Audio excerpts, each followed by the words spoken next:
E o senhor já tinha a clarividência quando pisou pela primeira vez no Egito? Sim.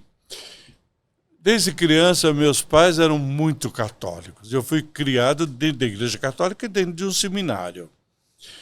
Só que eu, de repente, comecei a falar com seres, pessoas que não existiam, que ninguém via, somente eu via. E eu comecei a ter crises violentas. E criança naquela época, né, não levavam criança em velório, mas faleceu a esposa de um vizinho e minha mãe me levou, eu fui com ela. E quando eu cheguei, que eu vi o caixão, eu não vou em velório, não vou de ninguém. O último foi do meu pai e não vou mais de ninguém. Se as pessoas soubessem o que acontece espiritualmente num velório, ninguém ficava lá dentro. O que acontece? E foi o que eu vi.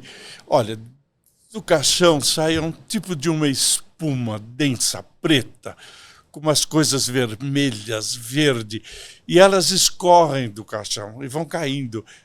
Fica assim, Seria uma massa. Larvas astrais? Exato. Eu não vejo a pessoa falecida.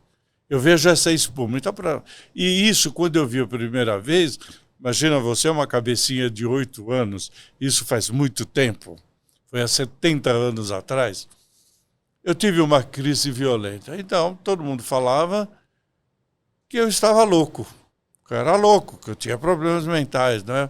Mas uma senhora falou com a minha mãe e disse, ele não é louco. Seu filho vê, fala com espíritos, com entidades espirituais. Então, eu acho que é por esse caminho. Mas imagina naquela época, era assustador, que ninguém falava, né? Aí essa senhora, o Chico Xavier, ele era novo, ele era bem novinho, né? Imagina, 70 anos atrás, né? Chico já estava desenvolvendo toda a teoria maravilhosa, espiritualista, foi um amigo muito querido. E essa senhora me levou na palestra.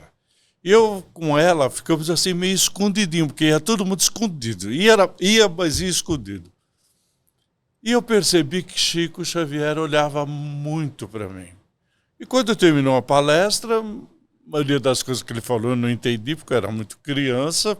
Somente o pessoal da Federação Espírita do Estado é que entendiam o que ele falava. Mas fomos cumprimentá-lo, né? E Chico me deu um beijo na testa e falou para a dona Felícia, que era essa senhora, de que um dia eu trabalharia com a espiritualidade. Que eu seria famoso, eu iria viajar o mundo e também escrever muitos livros. Meus pais eram exilados de guerra, vieram sem nada. Nós passávamos 1000 dificuldades. Eu Brasileiros? Não, são italianos. Uhum. Eu não via a menor possibilidade, até a minha adolescência, mas tudo bem. As crises continuaram e Dona Felícia então me levou numa mãe de santo, candomblé. E eu me lembro bem, porque eu era magrinho, eu quase não comia, não tinha comida, não tinha, entendeu? Aí eu me lembro que ela jogou os búzios e os búzios todos viraram e fizeram uma flecha, assim, uma indicação para onde fica Oxalá nos búzios. E ela fez aquilo várias vezes e ela disse, olha, garoto é realmente um médium maravilhoso e eu vou ter que deitar ele. E realmente me raspou, eu tinha 9 anos, quando eu fui raspado no candomblé, para Oxalá. Uhum. Mas chegou num ponto em que eu comecei a perceber que a minha vida tinha parado, minha vida estava totalmente estagnada. Então, com dificuldades, emprego, escola, dinheiro, pai, mãe com neurose de guerra. Então, era muito difícil. Aí eu disse, quer saber uma coisa, eu vou dar um tempo, eu vou crescer, eu vou saber o que é, porque ninguém comprava livros de Chico Xavier. Livros da Federação Espírita Brasileira, Bezerra de Menezes, Ninguém se atrevia a ir numa livraria e pedir um livro desses na época, porque era discriminado. Sim. Mas, enfim, eu consegui. Eu conhecia um senhor que trabalhava comigo no banco, que era funcionário, e ele era um grande espírita. E começou a me emprestar os livros. Aí eu comecei a me elevar espiritualmente, adquirindo sabedoria espiritual. Saindo um pouco do Saindo candomblé. um pouco do candomblé, de todo, mesmo do kardecismo e tudo mais. Até que eu cheguei num grupo budista. Minha vida mudou em 90 dias.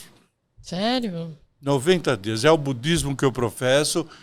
Eu mantenho um templo budista aqui em São Paulo, tenho muitos adeptos. Ali foi minha grande descoberta na vida, descoberta espiritual. O que você encontrou lá que você não encontrava em nenhum outro lugar? Olha, sabe o que eu encontrei no budismo? Jesus. Entendeu? Por isso que eu escrevo sobre Jesus. Um Buda chamado Jesus. Ele é um Buda. Ele não é um Buda, ele é o Buda. Uhum.